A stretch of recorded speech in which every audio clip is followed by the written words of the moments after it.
Hello, you wonderful people, and welcome to another episode of Crime Centric. This being a show where I talk about crime dramas that I watch. For today's episode, I'm going to talk about the latest episode of Walker. A lot of interesting things went down in this episode, so let's break it down. Well, first and foremost, the crux of this episode involves initially Captain James and Mickey leading a team to bust up kind of like a drug deal. It's like, yeah, this is like a 6-month investigation or whatever, so...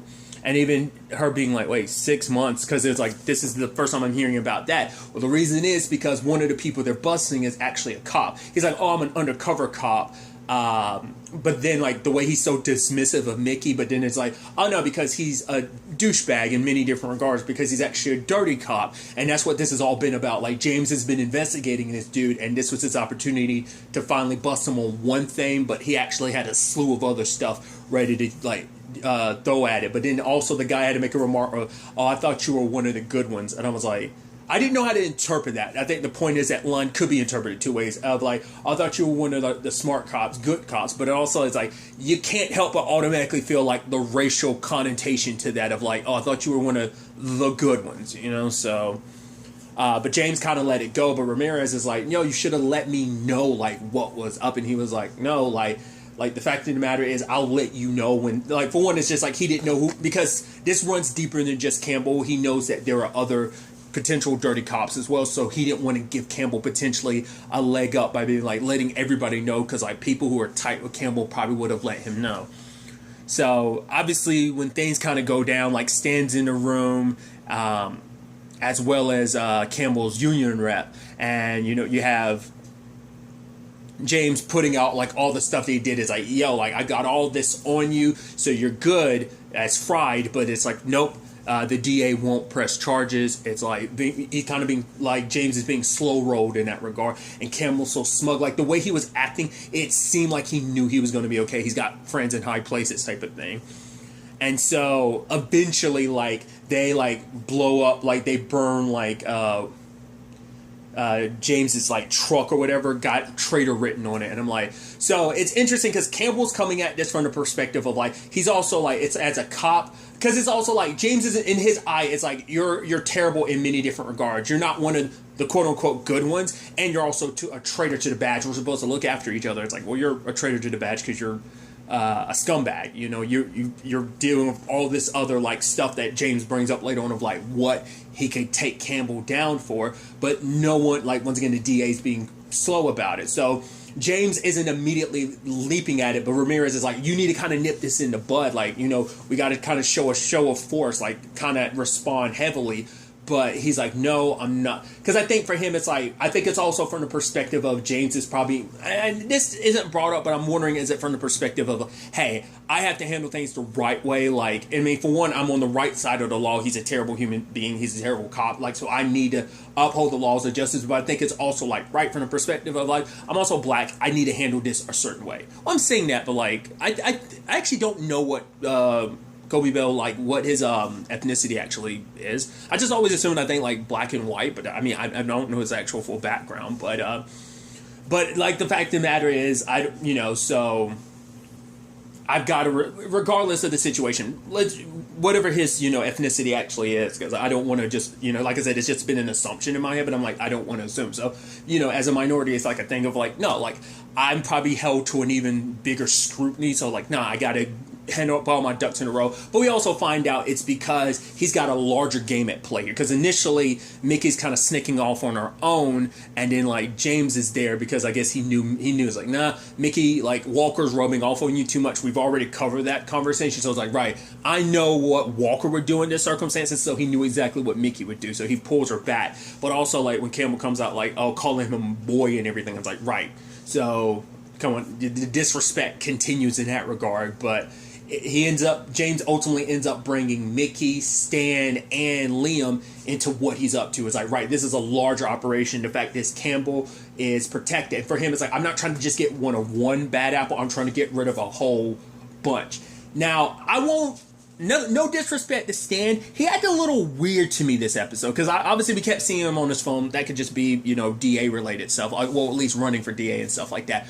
But part of me was wondering whether he's technically connected to that. Maybe we'll find out more. But it's just like him even saying like, yeah, there might be a million reasons why the DA isn't like jumping on this quickly. That could have just been him trying to like cut the DA some slack. But Liam confronts the DA later on of like, why aren't you doing anything about it? And the DA was like, you want to steer as far away from this as possible. Because even Stan had said like, right, like what James had collected could pull up ramifications for the entire department, you know, because it's not, once again, it's not just Campbell. He's like, he's getting all the bad apples he can all at once. But it's just like Stan's like, way he was acting this episode made me feel like maybe he's kind of connected in this. Once again, I don't know. I don't know that for a fact. It's just like, I don't know. Just his energy, his vibe this episode just got me that feeling like that. But, you know, once again, I could be just reading too much into it. Because we actually never even found out why the DA was protecting Campbell. I'd assume it was self-preservation, like Campbell's got some dirt on him. So it's like, right, protect him and he, you know, doesn't spill your secrets. Because for him, it's like, I'm going to work the rest of my term like at home, and it's telling Liam like, you're a good, you know, you're a lawyer, you're a good man, like don't ever let anything or anyone, don't let this job compromise your moral compass. So something happened along the way where like, and maybe it's not just Campbell, maybe like Campbell has dirt about the fact is that like, oh, you let stuff slide with other people, and it's like misuse, like, you know, misuse of power in his part or something. I don't know. And Campbell just like blackmailed him and took advantage of it. Once again, we never found out why the DA did. I'm just only assuming. And part of me was like, well, we know this kind of runs deep. So I'm like, who's to say Stan's not involved? Like I said, we'll have to wait and see. Like I said, I could be reading way too much into it. But ultimately, because a big part of this episode too, and its theming is, well, aside from all the stuff with James and just like, you know, what this badge means, and, you know, being someone of a different ethnicity, you know, with the badge, because obviously it's like, because what happened to his son DJ, the fact is that, you know, it's like, right, like him being upset afterwards, like after getting like having drugs planted on him, getting arrested. I mean, that could like change your life, especially like a big charge like, oh, you got arrested for having drugs on you, even though they were planted on him.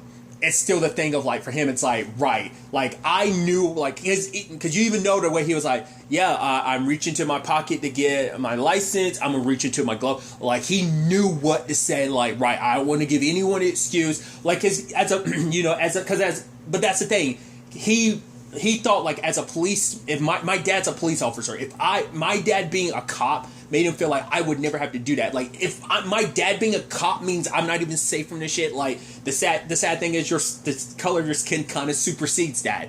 But it's also like, granted, this was a shitty cop who had a vendetta against your dad, but it's still the thing of like, right, you pissed off this cop and he came at you for me. Like I still paid a price for it, you know. But it's also the thing of like, even though he knew like, oh, my dad's a cop and everything, he still did the whole, I'm reaching in here, like I'm letting you know what I'm doing. Like, so there's still a part of him that knew like, no, regardless of who my dad is, I need to like handle this that way. You know, it's still ingrained in his brain, like I need to handle things that way. And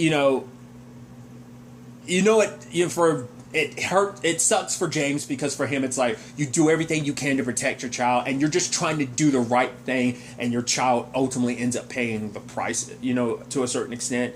And, you know, because a part of this episode is also about like people deciding what they want for the future. Obviously Liam trying to figure things out, like he tries to like clear the air between him and Brett, because Walker's like, right, just talk to him, he deserves to know the truth about like why you lied about going to Mexico, having cheating or whatnot, and then like, right, you haven't filled him in on like everything. He heard about kind of what went down, but he doesn't fully know about everything that went down here, because he mainly knows about Liam getting shot and stuff like that. So Liam didn't really talk to him afterwards. So, but Liam goes over there, and the moment he's like, "Why are you here?" I was like, "There's someone inside." He's kind of moved on, and sadly, you know, that kind of hits Liam all at once. I'm like, oh, right, yeah, I just, you know, wanted like wish you the best and like take care. It's like, right, because he was kind of probably hoping like they could work things out, they can kind of go back to where they were. Stella's trying to figure out what she wants to do with her life. I'm sure that it's even more so complicated post everything that went down at the house, everything post Trevor. And you have Walker himself trying to figure out what he wants to do. Like, you know, because even August is like, right, you haven't even talked about being a ranger for like the past 2 weeks. And he's just kind of like, but he's hiding the fact is that he's looking at his, you know, belt buckle from being a ranger. And it's like, he's still holding on to it. And it took Stella telling him, it's like, it's okay to go back. It's like, because for him, he couldn't find a balance before. It was like all work, and then he tried to overcompensate it by being all family. It's like, no, like I think now where things stand, he's able to find a perfect balance because he also has his kids. But because she's like a year ago, Stella's like a year ago, like after everything went down with DJ, like if a year ago I called you, I wouldn't be guaranteed that you'd show up. But now I know, like I knew that you were gonna come, and I know that like you'll always be there. You know, me and August both know that now. But the fact is, this world needs a lot more good people, and you're good at what you do. You are a good person, so you need to pick up your badge again, like, because it's not just a badge, it's not just such a job. It's ingrained in you. It is a part of you. So it's just a matter of Walker finding a balance, because what he was doing before wasn't working, and even to what he's doing now wasn't necessarily working, because he still felt that pull and tug of being a ranger, because it's always going to be a part of him. But he was afraid of, like, right, I let my job get the best of me, and I wasn't there for my kids when they needed me, and I can't do that to them again. But they signed off on it, like, no, like, we got your back in all of this, Dad, because it's just the thing of Walker growing and being like, right, I need to find a proper balance. Because he had Emily to balance him out. Now he has to be the one relying on his kids, as well as more so on himself, to find a perfect balance between work and being a parent, you know? So shows up just in time to kind of help them, because he has Stella's video, because Stella was recording. She'd admit, like, she'd say like, hey, I was recording this the entire time. So they do have Campbell planting the evidence on DJ. So James comes and confronts Campbell and does it like, you know, he has every right to just go ahead straight up and beat the living crap out of him, but doesn't. It's like, no, I'm gonna handle this the right way. And it's like, and I like the play of like, right, and blasted on the news the video of you planting evidence on someone you're arresting, and, you know, putting out like, you know, oh, there's a warrant out for your arrest, so it's like you're under arrest. He tries to run, Walker, you know, stops him, and then he tries to attack James, and James lays him out, you know. So they got him, but I'm sure they're going to get the rest of his buddies too. Is kind of the whole point, like, right, like, let's go, like. But Campbell's like the main one they were able to put away. Obviously, you can tell it still shook DJ a little bit, because he's like, right, like, I've kind of been home long enough, so I'm going to leave, but I'm not going to stay away from her, because, you know, my hero's here. And he's like, yeah, oh, thanks, man. And he's like, yeah, I didn't even pay him to say that either, you know, so.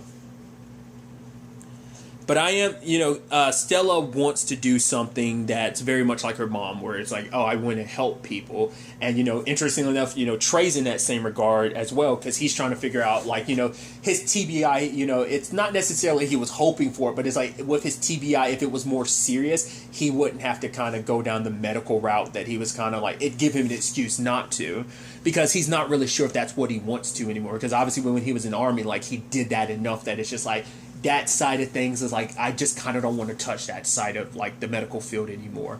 And, you know, Walker's just like, yeah, you're, you know, obviously like Mickey's smart, and if you're with her, like, obviously you're smart too. So it's like, just talk to her, you know, like, I think Walker's learned that more so than anyone. Just be open and honest, and like talk to her about it, and like, I'm sure she'll have your back. And she does. She's like, I completely understand, because for him it's like, I want to handle more of the mental, emotional side of people. He, you know, he's learned that, like, you know, because he sees, you know, the kids he's teaching with soccer and everything, and it's like, right, their well-being means a lot to me, so I want to do something I can for them, you know. And it's like, he's thinking going into the psychology field, which is like, oh, you'll still be a doctor, which you could tell, like, Mickey's like, oh, you got my support, but it takes her back a second, because it's like, right, her pseudo-mom, her aunt, honestly, is a psychologist, and growing up around that, she's going to have, like, that's going to be a little, ugh. But, you know, because it's Trey, she's going on like, nah, like, I'm obviously, like, you're not going to end up being like my mom, hopefully, but having another psychologist in the family, that's going to be a whole other issue, you know. So there's that element to it. Liam taking his steps forward about, his campaign, he saying that speech. Obviously, it's about, partnership, kind of, obviously it was in reference to Brett, but obviously it's about, his relationship to people as well, of like, right, like, I've made mistakes in the past, but I'm going to, not telling the truth for someone's sake. It's like, no, you're taking that choice away from them by not telling them the truth. So he's planning to always be like open and honest, and do the best of his abilities as his job. And obviously the dry run speech kind of went over with everyone at the office, his campaign office, and Brett was there. And it's like, yeah, I stayed in Austin because I was kind of hoping that things would kind of get fixed between us, that maybe there could be a future for us. But I decided to move on with my life. But Brett still believes in Liam and cares about him, so it's like, right, I'm going to help you with the campaign. It's going to be awkward working with your ex-fiance, but, hopefully they can make it work. I mean, and who knows? You never know. Maybe it could be a thing that leads to them rekindling, because, I mean, look at Liam and Walker's parents, like, how things worked out. It's weird to say that, considering, I should have just said Cordell when I'm referencing Liam as well, but regardless. Once again, it's just that thing of like, I will always call him Walker because of the original show. I was always like, oh, that's Walker. Like, once again, I never watched a lot, but I remember growing up watching the show because my mom would watch it a lot. So he will always just be Walker to me. So that's why I don't, he's often called Walker and rarely called Cordell unless it's by his family. But so like, that's just the thing. I always was like police shows. I always flip back and forth whether I call a character by their first name or their last name. Regardless, it's a whole thing. I mean, I guess it also doesn't help when the show just called Walker 2. I mean, just like the original show was Walker Testimony. It's a whole thing. You get my point. But the point I was making is, like, look at where their parents are. Like, they kind of mended fences. So, like, I'm wondering maybe there could be something between Liam and Brett. But, we'll see where all that goes. But we have our celebrations at the end for, Liam, Walker, once again I did it again, Cordell, Mickey, and James about everything. So, Mickey, talking a little bit about her circumstances, because she's like, right, like, what you went through, like, I kind of dealt with that, like, in the Army as well. So, and it's like, right, he didn't treat someone, he was kind of very rough with someone, and then later on there was a retaliation, and it led into like a full-blown firefight for a couple hours. Now, she's like, I can't say that his actions were responsible, but I can also say I can't say that they weren't as well. So it is a situation where, as James says, it's like, sometimes when you're kind of the one person, especially when you're kind of seen as the other, it is kind of hard to kind of speak up sometimes. But, that's why we got to work together, be a unit. And, Mickey saying like, right, and because of that, I'll also learn how to follow more, because like, she was the one kind of like, no, we should do this. It's like, no, like, trust that James has got this figured out, and kind of learn how to follow sometimes instead of like fully trying to take the lead. Once again, Walker's rubbed a lot off on her, and I'm curious to see what Walker's going to be like now that he's back at his job, that maybe he won't, now this is post getting justice for Emily, and just things with his family are in a better place. I think he in general is in a better place. That I think how he handles things going forward is going to be a little differently. So, he's like, yeah, things can get back to normal, and they're like, whoa, no. We don't want the same old. We want things to change. It's like, also, technically, you're a rookie, because, and he's like, whoa, no. So, like I said, I have faith that, like, things are going to work out, that he's going to be okay going forward. Like, this isn't going to be the Walker we saw, like, before, kind of with his job, like, breaking the rules. I think his conversations with Mickey and just everything that he's kind of going through, I think he's going to change how he approaches being, because even when he showed up, he's like, right, I know I'm not supposed to just kind of show up unannounced, and technically I already had my badge ahead of time. He's like, I wasn't here snooping, when I got my badge, when I technically came here and just snatched up my badge, even though I shouldn't have taken it yet before you gave it back to me, but still. But yeah, a lot of interesting things. I'm curious to ultimately see where all of this ends up taking us as we go forward into the next episode. But really, that's all I want to talk about. So the next time we meet, be happy, be safe, live life to the fullest, and enjoy it. Good day, and goodbye.